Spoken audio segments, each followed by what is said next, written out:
guys, Preacher 357 here. Glad to have you guys back for another riveting, exciting episode of Carry Guns. This is part 3, the third installment of the guns that I have been known to carry. Now obviously we covered the two that were my main carry guns, the Smith & Wesson Model 642, which I also have named Smitty, very affectionately named Smitty. This is one of my best buddies in the world. He goes pretty much everywhere with me all the time. And he's been a little bit upset with me because he has not been on video in a little while now. I haven't been showcasing him. I haven't been showing him off, and he likes to be on camera. It really hurts his feelings when he doesn't get to be in the videos. He's kind of like Lucy from I Love Lucy. You know, she was always trying to get in Ricky Ricardo's shows, and he's kind of the same way, always trying to get in my show. And he's really upset with me because in the video I did on adjustable sights versus fixed sights, he was on my waist and you could see him in the video, but I cut him out. I zoomed in so far that I cut him out of the video, and that hurt his feelings a lot. And I tried to explain to him it had nothing to do with him. I was just trying to cut out the view of my posterior because I looked really good in those jeans, and I just didn't want to broadcast that everywhere. You know, I didn't want all the women swooning over me, and I didn't think that was right of me as a preacher to be showcasing my posterior like that. So I cut that out, and in the process, I cut him out too. You can't see him on my waistline.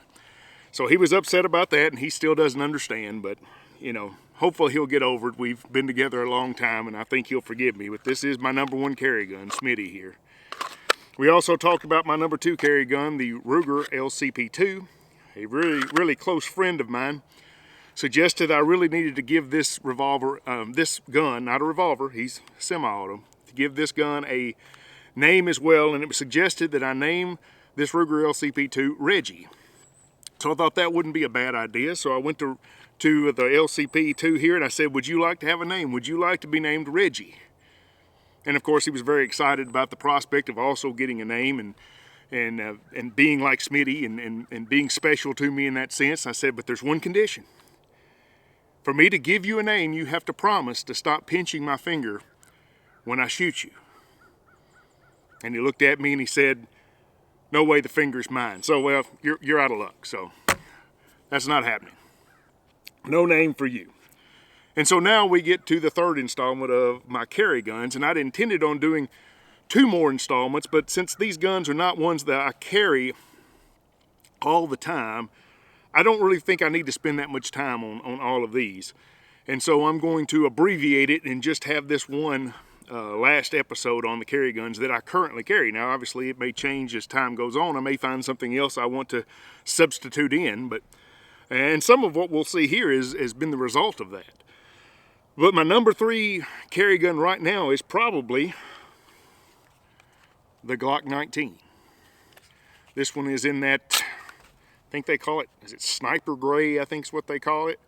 But this is my #3 carry gun at this point right now, which is very surprising to me because I have never liked Glocks. I've always been one that didn't care for them. Didn't like the grip angle on them because they have a different grip angle than most of your semi-autos do. And they were just never comfortable to me, and so I didn't really care for them. But then I went and bought a Glock Model 20 in 10mm because I wanted a semi-auto 10mm, and they had the highest capacity, I think, of any of the ones I looked at, and they were, at the time, you know, a very popular model, and a lot of people were telling me that was one of the best ones. It really handled the recoil well, and so I said, well, I'll try a Glock for 10mm, and I actually kind of liked it.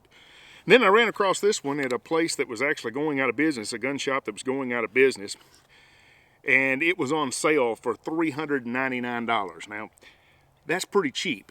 It's a Gen 4, and I said, you know, I can't hardly pass that up. And so I picked it up, and I shot it some here and there, and I had it for several years, and just never did much with it. Shot it every so often, but I kind of liked it, and the more I shot it, the more I liked it. The more I got used to it, the better I could hit with it. And I actually found that the way the grip angle is, the way it makes you roll your wrist forward actually really helps with recoil. And the more I shot it, the more I liked it, and the better I got with it. And eventually I said, you know, I think I want to try to carry this thing. And so I bought this Concealment Express holster for it, which is, you know, the brand I really like, and a lot of my guns have these holsters. So I bought this Concealment Express holster, and then I bought some of the Talon Pro grips, which I like so much, and put on there. And I started carrying it, and I found I really like the way it carries. It really sits close to your body. There's just something about it. And the grip angle seems to help conceal it as well. It's got the same grip angle as some other guns of this same size category, but it seems like it conceals better than some of the others. It carries really well. And so this gun has pretty much replaced the two other guns that I had. The first being this MP40C. Now, all of my Smith & Wessons are in 40. I like the 40 Smith & Wesson cartridge. A lot of people don't like it now, and suddenly it's gone out of style, and people hate this cartridge and say it sucks and everything else, but it's worked for years. It's been around about 30 years or so, and it's worked well the whole time. You lose a little bit of capacity, but not enough really to make any difference. This one carries 10+1, and I've always liked this gun. This is the 1.0, obviously. The 2.0 now has come out with the same gun, but they call it a subcompact now, even though it's the same gun. But this was the 1.0, and I put the Talon Pro grips on there. Once again, I love these Talon Pro grips. Concealment Express holster. This one carries really well. I do like this gun, and I will on occasions maybe still carry it because it does carry a little bit better than the Glock 19. Not much. But this really short grip right here does help out. As you can see the difference between the Glock 19 and the M&P. Now both of these are loaded, so I'm not going to point them at myself, but you can see there is a difference in the grip length. And so I will carry it on occasions when I want to conceal a little bit more. But most of the time, now this one is the one I take instead of the 40C. I've also got an MP40 Compact. This is the 2.0 edition. This is a sweet shooting gun. A sweet shooting gun. I love to shoot this gun. It's one of the most accurate semi-autos for me to shoot. I love the trigger on it. A lot of people don't like these hinged triggers. They've never bothered me. Hinged or flat-faced, it really makes very little difference to me. I really like this trigger though. It has a really good break on it. I have an original 1.0 full-size Smith & Wesson MP40, and the trigger on it is light. It's not a bad trigger, but you can't feel the break. It just goes off when it goes off. It really doesn't have a wall that you can feel, and it has no reset that you can feel. So that was always something that was kind of strange about it, and I do like the gun, still have it. But yeah, it's not a carry gun. It's just a little too big, in my opinion, for a carry gun. The length of the grip is so long that when you carry it on the waist, where I carry usually at about 4 o'clock or so, 4 to 5 o'clock, it really sticks out the back. So I don't carry that gun. But this one is one that I would carry on occasions. But the Glock 19 carries a little better than this one. I like to shoot this one probably a little better than the Glock 19. But this one doesn't carry quite as well as the Glock 19. And so the Glock 19 is the one that I have pretty much went to now instead. So this right here, the Glock 19, is my number 3 carry gun at the moment. Not by much, just by a little bit, but not by much. My number 4 is very close behind this one, and that one is this one right here. This sweetheart right here, the Smith & Wesson Model 65 3-inch barrel. I looked for one of these guns for years before I finally came across one down at a shop in around Memphis, down in the Cordova area. And it was a reasonable price on top of that. I was very tickled. I was thrilled when I found this one for the price they were asking. And I picked this one up. It's an early 90s model. I can't remember what year. I want to say it was a 93 or 94, but I can't remember exactly the year. I'd have to look up the serial number again, and I didn't think to do that before the video because I'm forgetful. But anyway, this is a sweet shooting gun. It's the same gun exactly as that Model 13 that I've done the video, several videos on with now, except it's in stainless and it's 3-inch instead of 4-inch. But otherwise, it's pretty much the same gun, and this one has a round butt, whereas that one had the Model 13 has a square butt, so it's a different grip frame on this one. But otherwise, it's the same gun. But this is a great shooting gun right here. And it's a nice carrying gun. I normally carry it in this Bianchi holster right here if I'm not wanting to deep conceal or anything. I really like the way this carries. This is a Bianchi number 3S, I think is what it is. Yeah, Bianchi 3S holster. Fits this gun perfectly. I have also one other one if I want to tuck in, if I want a little bit deeper concealment or a little bit more support in carrying. I have this one right here, which is a hybrid holster made by Sword Slinger, which I found online through a Facebook group, and I ordered this, and very, very pleased with this holster. This is a fine holster. They do an excellent job there, and this carries extremely well in this holster. So I really, really like this holster. It's an exceptional holster that allows me to carry this inside the waistband, tuck around it, and it's very secure. And it really rides well. It holds the weight of the gun very well. And so the Smith & Wesson Model 65 is my number 4. And this is really my main guns.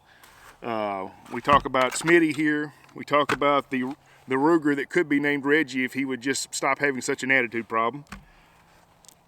The Glock 19, Smith & Wesson Model 65. These get the vast majority of my carries, almost 100%. As I said, the MP40C every now and then. The MP40 Compact every now and then. And then I've got 2 more guns that do see a little bit. The first of those is this Colt 1911.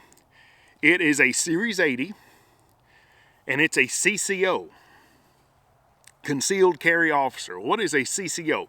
Well, Colt doesn't make this anymore. I think this was made in 98 or 99, and it was only made for a year or two, I think, before they got rid of this model and switched over to one of their other models that they started making after this, which I think was actually even smaller. But the Concealed Carry Officer, which I believe Wesson makes one now. I believe there are a few companies that are making these CCOs now, but Colt doesn't. But the Concealed Carry Officer is a commander slide. So you get the 4.25 inch slide, I think is what it is, the barrel. I'm sorry, the 4.25 inch barrel and the commander slide. But it has an officer grip.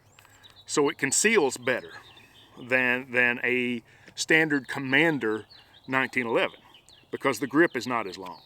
But you get the longer sight radius than you would with a standard officer model 1911. And I bought this to be a carry gun, and I did carry it for a few years. Of course, I bought it used for a really good price. And it's just kind of worked its way out of the rotation because it is kind of heavy. And I've got a couple of different holsters for it, but this Galco is the one I use the most. I wanted a Concealment Express for it, but at the time when I was looking to buy one, I think they were out of stock of the Commander 1911 holsters, or for whatever reason, I don't think I could find one. So I ended up going with the Galco, which is also what I have for the MP40 Compact. Same deal, I couldn't find the one I was looking for. But this one happened to be one that I had bought for the full size, and the full size and the compact are so close that there's very little difference. There's only just a hair difference at the end of the holster there, so there's no reason to buy another holster because this one works so well for this one. But I bought the Galco because when I wanted one of these for my full size, I couldn't find a Concealment Express. And the same way with this one that's with my Colt here. The Galco works. It's very similar to the Concealment Express, but I prefer the Concealment Express over the Galco, even though the Galco I think was more expensive. But it works well. I mean, I'm not going to complain about it. It does its job, but I do carry this one every now and then. Just sometimes you're in the mood to carry a Colt, right? Sometimes you just say, you know, I'd like to have a Colt on my waist. Normally carry a Smith & Wesson or whatever, but, you know, some days you just feel like a Colt. Some days you don't. So every now and then I'll carry this. And then we come to my last carry gun. And this one I'm going to tell you guys about, but you've got to promise that you're going to keep it a secret. You can't go around telling people because my wife can't find out about this. I have got the Smith & Wesson Governor. Here it is right here, loaded up with some 410 defensive loads here. I bought this gun a few years ago to carry while I'm out on the tractor, you know, cutting the field. And I told my wife when I bought it that I was buying it in case I needed to shoot a snake. My wife is terrified of snakes. So I said, I need this gun in case I run across a snake. This 410 will be very handy in dispatching snakes. All right, here's the secret, guys. I like snakes. I'm not scared of snakes. It's actually illegal to kill snakes in Tennessee. If I ever have to carry a snake, this is what I'm going to shoot with. So I didn't lie to my wife. I'm just never going to kill a snake. So it was really more just an excuse to buy this gun. But it wasn't a lie. And that's why I carry this gun a lot of times when I'm on the tractor. Because I've got to make sure that I keep my word. I said I bought it to carry on the tractor in case there is a snake I need to kill. And so I carry it while I'm on the tractor a lot of times in case there's a snake I need to kill, which is never going to happen because I'm not going to kill him. But you don't have to know that. So y'all just be quiet. My dogs are going crazy over there, but y'all just keep that quiet. My wife doesn't need to find out about that. You might say, well, you just said it on video. She'll find out when you post it. No, she don't watch my videos. Come think of it, nobody else does either. But anyway, those are the guns that I normally carry. Pretty much all of them. There might be another one I'll pull out every so often. I've got a Colt Cobra that I have been known to carry, but it's such a rare occasion I didn't even see any reason to bring it out. I've got a Model 36 Smith & Wesson. I might have carried it 2 times in the last 5 years. So there's no reason to mention those. These are the ones that might actually get some carry. And as I said, Smitty's my number one. Smitty will always be number one. Nameless Ruger with the attitude problem is my number 2. The Glock now is my number 3, just by a hair. And my Model 65 is my number 4. And that's what I carry. That's how I carry them. Pocket carry really has become the number 1 thing for me. That's why Smitty and the Ruger are my 2 favorites for carry. It's just so convenient and so easy. And you don't have to worry about concealment the same way and garments over the top or tucking in or all that if you're in a situation where you feel like you need to conceal it. And so, that's why I carry what I carry. And I've thought about some different options, and if I go a different direction, I'll make sure to let everyone know exactly what I'm doing. But that's what I've got. That's what I use. And, if you've got something different or got different ideas, I'd be glad to hear them. If anybody actually watches this video, feel free to leave a comment and let me know. And then, like a video. Subscribe to the channel. They tell me, you're supposed to ask, and I keep forgetting to ask, and maybe that's why nobody's watching and no one's subscribing, because I forget to ask. But now that I've asked, obviously, I'm just going to blow up and be gigantic, right? I'm going to have tons of viewers. I'm going to have tons of subscribers. Be over a million any time now just because I asked, I'm sure. I'll be as big as some of these other YouTubers, like Hickok45 or that one guy, what's his name? Poo Poo Pie or whatever his name is. Never watched his channel, but supposedly he's really big. But I'll be as big as that Poo Poo Pie guy.